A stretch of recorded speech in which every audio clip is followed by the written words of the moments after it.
बिस्मिल्लाहिर्रहमानिर्रहीम नहमदुहु व नुसल्ली अला मुहम्मद रसूलुल्लाहि करीम। ये प्रॉब्लम वेक्टर एनालिसिस की है। Given equation of circle is x square plus y square is equal to 1 which is in xy plane.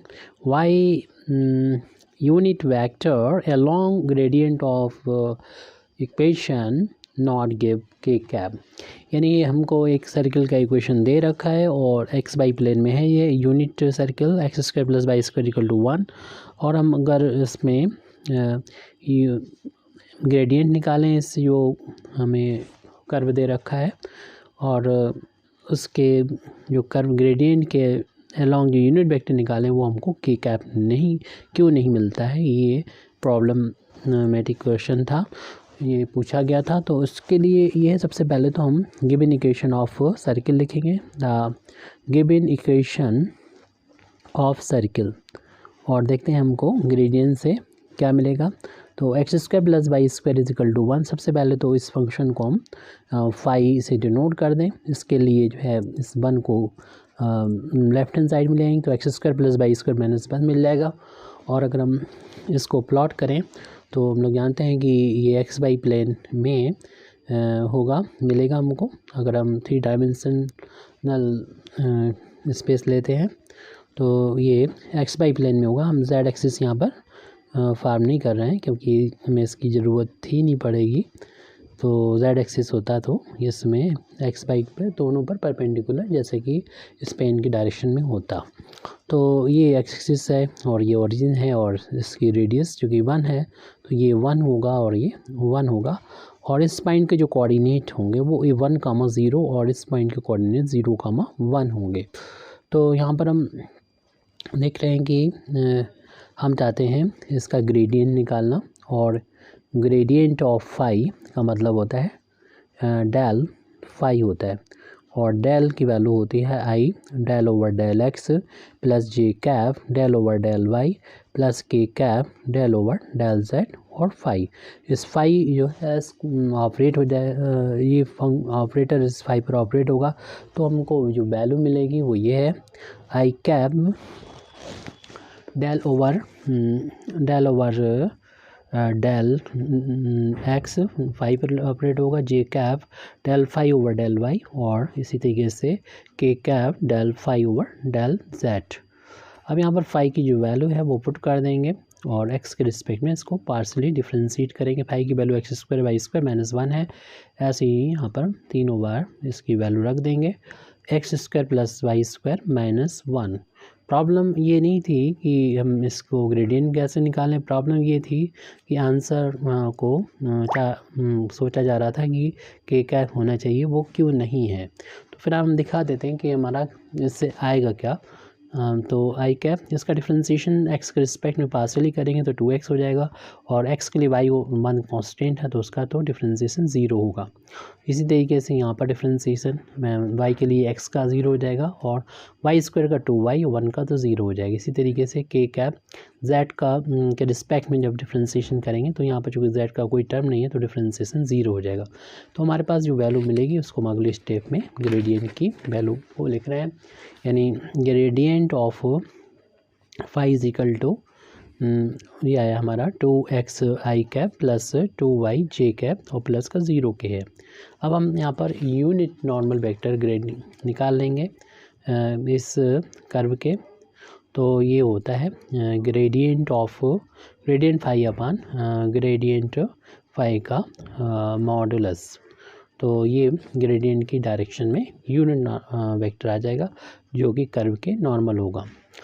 तो ये वैल्यू जो है वो लिखी हुई है 2xi प्लस 2yj प्लस का 0 के, और ग्रेडियंट हमें निकालना है इसी जो ऊपर वेक्टर लिखा है तो उसके लिए स्क्वायर रूट लगाएं। x के कोफिशिएंट का स्क्वायर प्लस y का जो कोफिशिएंट है उसका स्क्वायर प्लस k के कोफिशिएंट का स्क्वायर।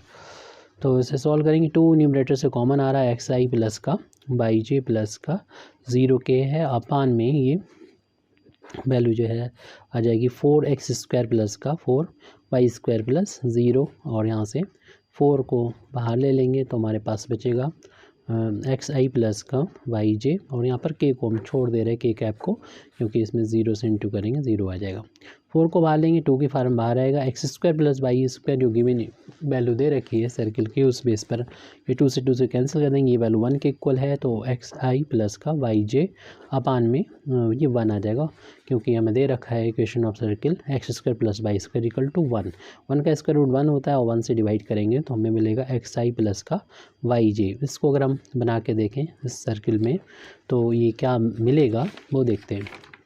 अच्छा, यहाँ पर सर्किल पे अगर कोई पॉइंट है पी, कोई एक्स कमा वाई, अगर यहाँ से परपेंडिकुलर ड्रॉ करेंगे तो ये माना कि किसी भी पॉइंट पे गिरता है तो ये डिस्टेंस एक्स होगी, और इस डायरेक्शन में जो वैल्यू आएगी वो एक्स आई वेक्टर को डिनोट करेगा, ओ से लेके इस पॉइंट को अगर एम कहें तो ओ एम एक्स आई को, और ये एम पी जो होगा वो वाई जे को डिनोट करेगा। ये डिस्टेंस वाई होगी, और इस डायरेक्शन में हम लोग जानते हैं जे कैप होगा, जिस तरीके से एक्स एक्सिस की डायरेक्शन में यूनिट वेक्टर आई कैप होता है।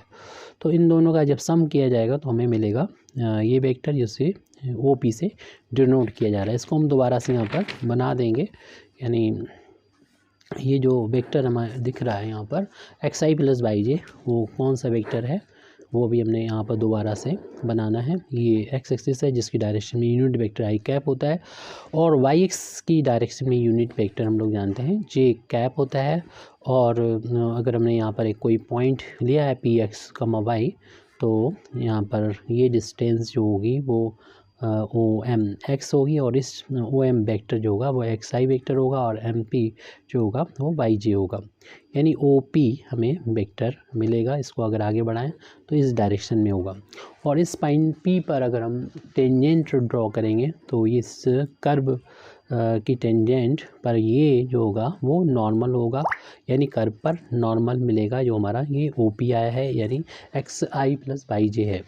अब माइंड में ये था जो क्वेश्चन पूछने वाले कि ये सर्किल है, तो सर्किल पर चूँकि ये एक्स एक्सिस है और वाई एक्सिस, तो हम लोग जब निकालते हैं यूजुअली जो सरफेस होता है तो उस पर परपेंडिकुलर नॉर्मल वेक्टर आ जाता है, एन कैप की वैल्यू निकालते हैं तो नॉर्मल आता है।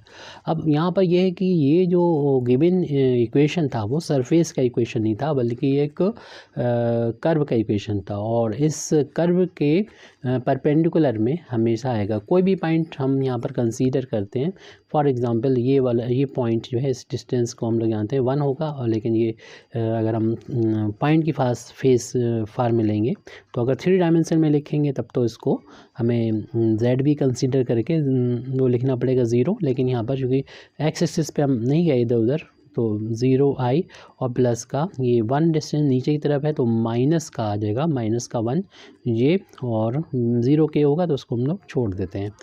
तो यहाँ पर अगर हम बात करें कि x की वैल्यू अगर 0 आ जाएगी, x की वैल्यू 0 रख दी जाए इस वाले पॉइंट की, अगर हम बात करें इस पॉइंट पर इसकी कोऑर्डिनेट अगर 0 कामा -1 है, तो देखें एन कैप इस पॉइंट पर एन कैप की वैल्यू हो जाएगी, x यहाँ पर 0 रखें और y की जगह पर -1, तो ये जो है वो माइनस जे के डिनोट करेगा, जो कि हम लोग जानते हैं इस पॉइंट पर ये इस y की जो अपोजिट डायरेक्शन होती है y की, ये पॉजिटिव डायरेक्शन निगेटिव डायरेक्शन में एक यूनिट वेक्टर मिलेगा। इसी तरीके से इस पॉइंट पर ये जे कैप मिल रहा है, क्योंकि इस पॉइंट के कोऑर्डिनेट आपको मालूम है 0, 1 होंगे, और यहाँ पर 0 की x यहाँ पर 0 और y की वैल्यू 1 रखें। इसी तरीके से हम इस पॉइंट को भी चेक कर सकते हैं, इस पॉइंट के कोऑर्डिनेट आगे x y में भी लिखेंगे तो 1, 0 होंगे, यानी x की वैल्यू अगर हम 1 रखेंगे तो एन कैप इस केस में मिलेगा हमें, यानी 1, 0 पॉइंट पर इस पॉइंट को अगर हम ए से डिनोट करते हैं, इस पॉइंट की अगर हम बात करें